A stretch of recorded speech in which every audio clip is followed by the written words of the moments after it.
د بینظیر د روپو نوی قسط چې دی هغه به تاسو ته 32,500 روپۍ چې دی دا میلاویږي، خو دا به کومو خاندانونو ته میلاویږي.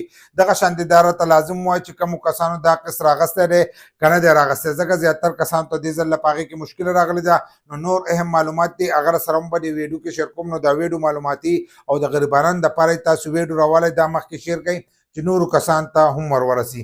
دې ځل چې کومې روپۍ دي نو هغه تاسو ته په ډیجیټل ویلټ کې میلاویږي. د هغې د وجې نه زیاتر کسانو ته مشکله چې دا راغلې ده او هغو ته روپۍ چې دي دا نه میلاویږي. ځینې کسانو کو اکاونټ چې دی هغه اکټیو شوی دی، خو بیا یې هم په اکاونټ کې روپۍ چې دي دا نه دي جمع شوي. نو هغو له صبر کېده چې دي دا پکار دي. ځینې کسانو سیم راغستی خو سیم چې دی هغه غلط شوی دی، یا پکې نمبر غلط شوی دی یا یې د بهر نه راغستی دی. نو هغو ته یې لیکلی دی وایي سیم ناٹ ایشو، لکه ستا سیم چې دی دا نه دی راوتلی، وایي دفتر ته لاړ شه دا راواله.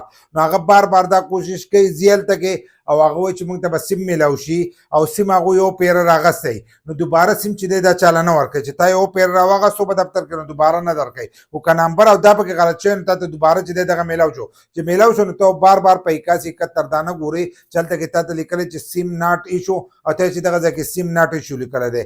اوس دا حکومت چې دی دا ټایم ټایم سره دا نه اپډیټ کوي. د دې نه مخکې چې دی کوم حکومت و نو هغو به دا هم اپډیټ کول چې ستاسو دومره روپۍ دي او چې د اکاونټ نه به یې روپۍ ووتلې نو تاریخ به یې هم ښودلو چې په فلاني تاریخ باندې ستاسو روپۍ چې دي دا وتلې دي، خو هغه به ټایم ټایم سره اپډیټ کوي. اوس د میاشت پس یا 2 میاشتې پس یا 3 میاشتې پس چې دی دغه 8171 ویب پورټل چې دی دا اپډیټ کوي. نو تاسو به هغې ته صبر کوئ چې هغه اپډیټ شي نو تاسو ته پته ولګي چې ستاسو سټیټس چې دی دا څه شو کېږي. او زیاتر کسان هغه د دې پروګرام نه ایستلي چې دا خبره وکړم نو ځینې کسان پکې کنسل کوي، ته په بار بار وایي چې کارډونه بلاک شوي دي. نو دا خو زه نه بلاک کوم، دا خو د هغو له طرفه بلاک کېږي چې کوم چې بلاک کړي نو هغه موږ ستاسو سره شیر کوو چې دغه کسان چې دي دا به د دې پروګرام نه وځي او د هغو کارډونه به بلاک کېږي. ځینې کسان وایي موږ ته یو پټی لیکل راغلی دی چې ستاسو اندراج شوی دی. نو تاسو به صبر کوئ. په دې کې ځینې کسان دي چې هغو ته مخکې پیسې میلاوېدلې خو بیا ورته هم دغه لیکلی شي. د هغو انکوایري چې دی هغه دوباره شروع شي. د دې د وجې نه د هغو روپۍ چې دي په دې کې به د ځینې کسانو بندېږي او ځینې ته به دوباره چې دی دا به میلاویږي. نو تاسو صبر کوئ، د صبر وکړئ. د هغې نه وروسته چې دی دا به تاسو ته میلاویږي. سیم یې راویستلو نو یو میاشت چې دی دا به لازم صبر کوئ. یو میاشت صبر وکړئ، د هغې نه وروسته به کېږي. دغه شانتې اکټیو وي نو تاسو معلومات کوئ، ټایم په ټایم معلومات کولی شئ، تاسو ته به روپۍ چې دي دا میلاو شي.